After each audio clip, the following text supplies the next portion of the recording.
Assalamualaikum warahmatullahi wabarakatuh. Perkenalkan, kami dari kelompok 12 izin untuk menamakan nama saya Alpisari. Nama saya Fahmi Utomo. Nama saya Muhammad Rabi Pareji. Nama saya Muhammad Dapal Khair. Nama saya Rizky Amanda. Di sini kami akan mengamati video fenomena kehidupan di bawah laut serta mengamati keunikan hewan-hewan yang ada di darat. Berikut videonya.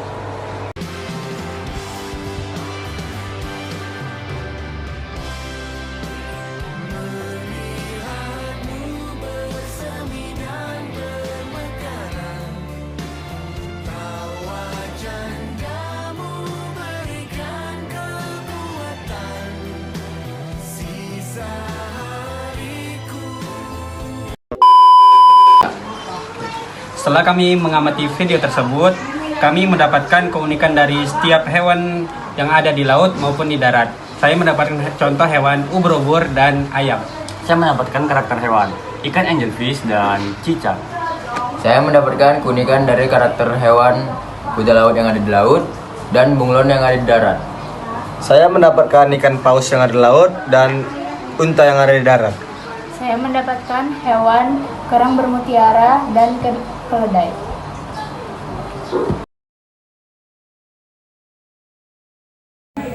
Assalamualaikum warahmatullahi wabarakatuh. Di sini saya akan menjelaskan keunikan ikan angelfish. Nah, keunikannya sendiri yaitu pada kepalanya yang bersungut seperti pancing yang menghasilkan cahaya. Nah, fungsi cahaya ini sebagai sarana untuk mencari makan di kedalaman laut yang gelap. Nah, adapun bukti keberadaan Tuhan, ikan angelfish ini hidup di perairan yang sangat dalam dan gelap. Kemampuannya untuk menghasilkan cahaya untuk menarik mangsa dan pasangan merupakan adaptasi yang luar biasa dan kompleks. Nah, dalam pandangan Islam, kerumitan dan keunikan ciptaan ini menunjukkan keberadaan penciptanya yang maha kuasa dan maha tahu. Nah, selanjutnya saya akan menjelaskan keunikan cicak. Nah, keunikan cicak tersendiri yaitu ada di ekornya. Jika cicak merasa diri terancam, maka dia akan memutuskan ekornya sehingga lawan terkecoh. Nah, adapun hadis yang menceritakan tentang cicak yaitu yang berbunyi, barang siapa yang membunuh cicak pada satu pukulan pertama, maka dia dapat 100 kebaikan. Dan jika pada pukulan kedua, maka kurang dari itu. Dan jika pada pukulan ketiga, maka lebih kurang dari itu. Hadis riwayat Muslim nomor 2240. Assalamualaikum warahmatullahi wabarakatuh. Di sini saya ingin menjelaskan dua hewan yang telah saya pilih disertakan dengan keunikannya yang berkaitan dengan hadis dan Al-Quran. Hewan pertama yaitu hewan laut yang bernama mutiara yang dihasilkan oleh kerang laut.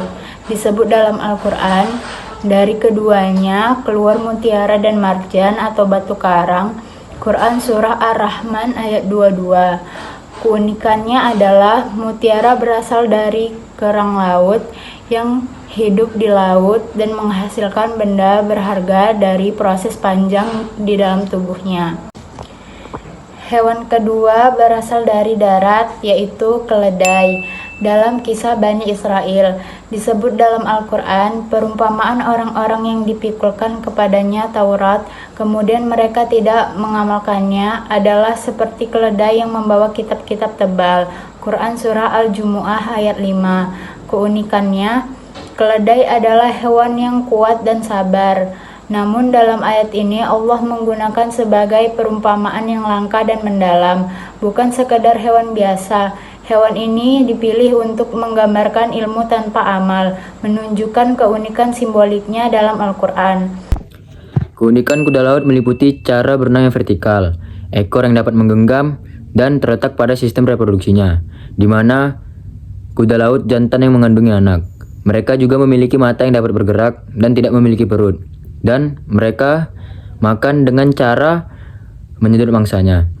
Kuda laut jantan memiliki kantung di perutnya untuk menyimpan dan mengerami telur yang diberikan oleh kuda laut betina.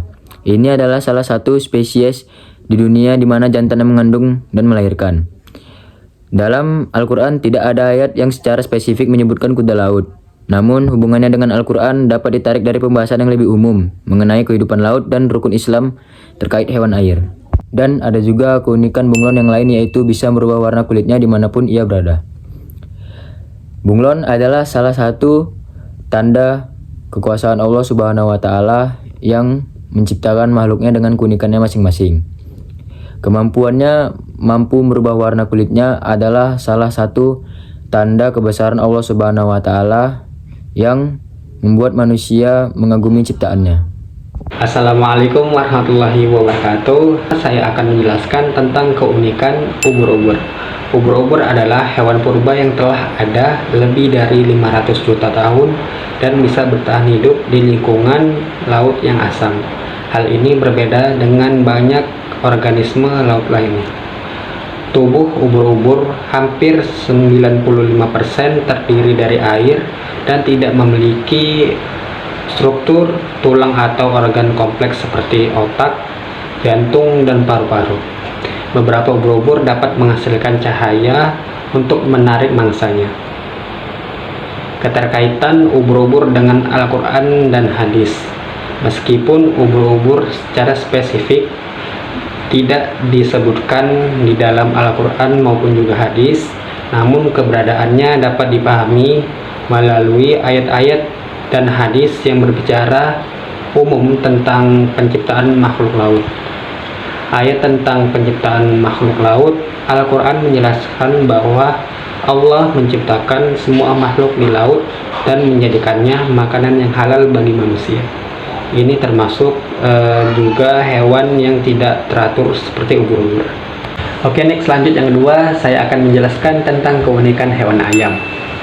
Nah, ayam adalah sejenis unggas yang termasuk dalam ordo Galliformes dalam bahasanya, yang biasa dipelihara oleh manusia untuk dimanfaatkan daging, telur, serta bulunya. Keunikan ayam meliputi kecerdasan yang mampu mengenali 100 wajah, kemampuan melihat warna lebih banyak termasuk ultraviolet, pendengaran yang baik, dan komunikasi melalui berbagai jenis suara. Kaitan ayam dengan Al-Quran dan hadis. Meskipun ayam secara spesifik juga tidak disebutkan dalam Al-Quran, namun unggas secara umum disebut dalam beberapa ayat. Ayat yang paling relevan berkaitan dengan kisah Nabi Ibrahim alaihissalam di dalam surah Al-Baqarah ayat 260. Ayat ini menceritakan kisah ketika Nabi Ibrahim alaihissalam meminta Allah Subhanahu wa Ta'ala untuk memperlihatkan bagaimana dia menghidupkan orang mati.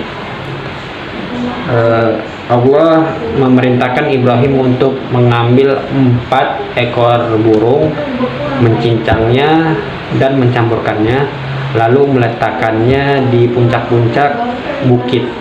Ketika Ibrahim memanggilnya, burung-burung itu hidup kembali dan terbang kepadanya.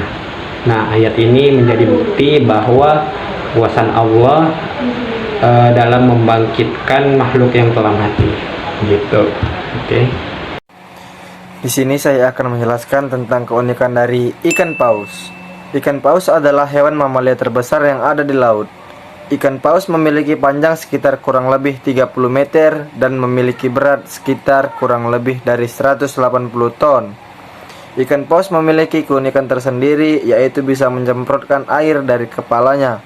Ikan paus juga dikisahkan dalam Al-Quran, yaitu surah As-Saffat surah ke-37 ayat 39 sampai 148 dan surah Al-Anbiya surah ke-21 ayat 87, yaitu tentang kisah Nabi Yunus yang ditelan oleh ikan paus sebagai hukuman karena meninggalkan kaumnya.